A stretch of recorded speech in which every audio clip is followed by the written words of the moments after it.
মসজিদে মিলাদও পড়িয়েছে। ভাইয়া তাহলে কিন্তু এটাই ফাইনাল, তুই বেতন পাওয়ার পর আমাদেরকে বর্ডার দেখাতে নিয়ে যাবি, আর ফেরার পথে আমরা বড় মামার বাসা ঘুরে আসব। কি ঠিক আছে তো?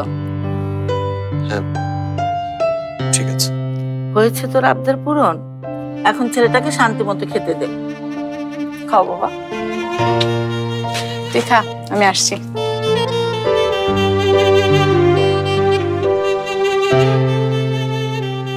তোমাদের এই চাকরিটা আমার খুব দরকার মেঘ। বাবা মায়ের মুখের হাসি আর বোনটার সামান্য আবদার পূরণের জন্য দরকার। তবে তুমি আজ যে মিথ্যে অভিযোগটা করলে সেটা যে কত বড় ভুল তা আমার কাজ দিয়ে আমি তোমাকে দেখিয়ে দেব।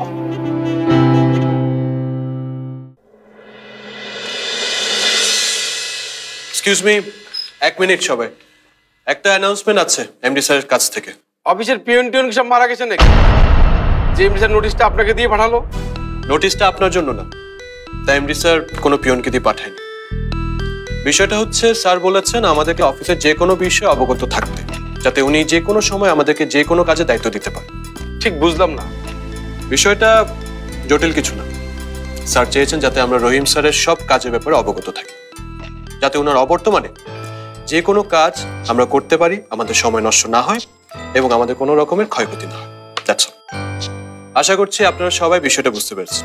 এমডি স্যার ব্যাপারটা ভালো ভেবেছেন, স্যারকে বলে দেবেন আমরা এখন থেকে এভাবেই কাজ করব। Thank you everyone.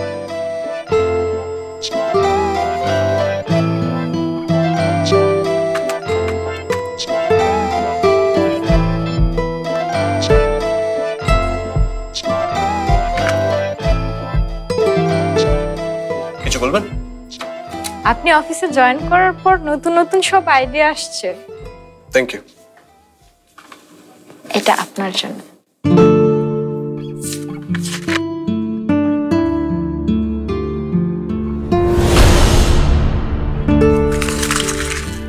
Excuse me Roksan,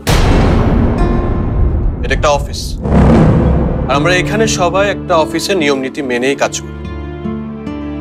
অফিসে একটা ডেকোরাম আছে। আমি ফার্দার এরকম বাচ্চামি আপনার কাছ থেকে আশা করব না। Go back to your work.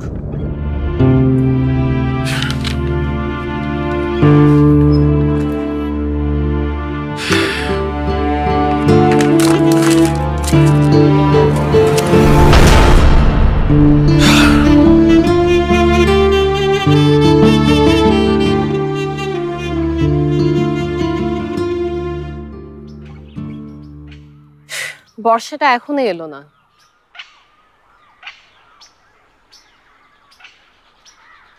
Shashi, Shashi, বর্ষা কোথায়? জানি না।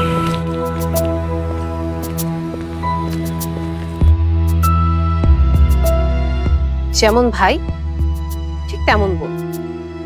জানি না কি হয়েছে আপু?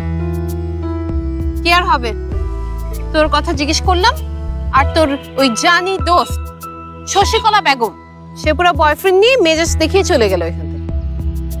কি কারণে জানি শশীর মনটা ভালো নেই আজ। হ্যাঁ, মন ভালো নেই। মন ভালো না থাকলে কেউ প্রেম করে বেড়ায়? এসব কথা বাদ দে এখন, চল তাড়াতাড়ি বাড়ি যাই। তোর কাবিনে কে কে আসবে দাদি আজকে তার লিস্ট করবে। এই প্রোগ্রামই তো হবে না, তাহলে আবার লিস্ট দিয়ে দাদি কি করবেন? শোন আপু, তুই ভালো করেই জানিস 13 তারিখের আগে আব্বুকে ম্যানেজ করতে না পারলে অনুষ্ঠান ঠিকই হবে। আচ্ছা আমি কি করব? আব্বু তো আমার কোনো কথাই শুনতে চাইছেন না। কেন শুনবে? কাজের কথা না বলে যত সব উল্টাপাল্টা কথা বলবি আর আব্বু সেটা মেনে নেবে।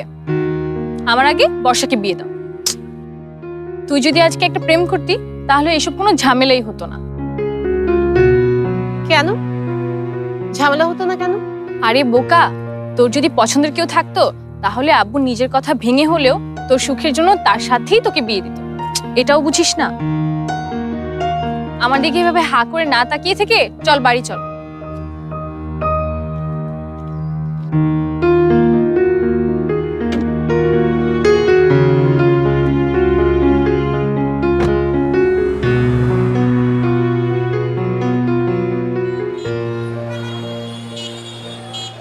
রহিম সাহেব, এমনি চলতে থাকলে না খাই মরে যাবো।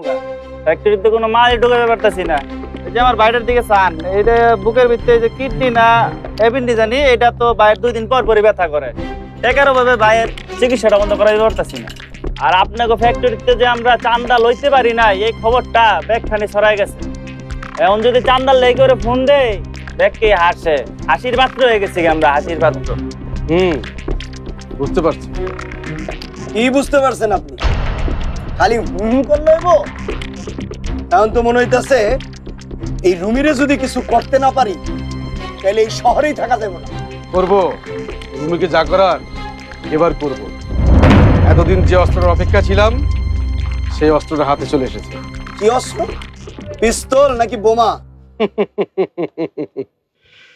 পিস্তলও না, বোমাও না, এটা তার থেকেও মারাত্মক অস্ত্র, মেয়ে অস্ত্র। মেয়ে অস্ত্র?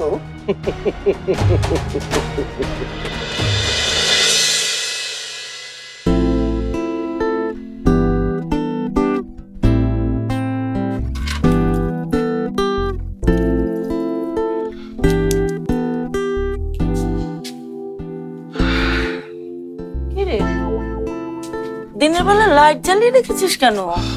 মা, একদমই ভুলে গেছিলাম। সেজন্য তো বারবার বলি খেয়াল রাখার মানুষ সেই বাড়িতে একটা নিয়ে আয়, তাহলে আর ভুল হবে না। তুমি না মা, এই প্রতিদিন একই কথা বলো। প্রতিদিন এই এক কথা না বললে হয় না? আমি বলি কি ভাইয়া, হয়, খুব হয়। তুই একটা বিয়ে করে ফেল, দেখবি তোকে আর কেউ কখনো এসব কোনো কথা বলবে না। শশী, বেশি কথা হচ্ছে কিন্তু। বলবো না কেন? মা বলেছে তোর জন্য রাজকন্যার মতো একটা মেয়ে নিয়ে আসবে। তুই যে রাজকন্যার স্বপ্ন দেখছিস তার চেয়ে বেশি সুন্দর। মা, মা দেখেছো, একদম বুড়িদের মতো কথা বলছে।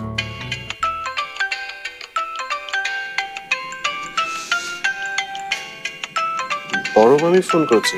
ধর ফোনটা, কি বলে শোন। হ্যালো মামি। জি, ঠিক আছে, মাকে বলছি, রাখি। মা, সে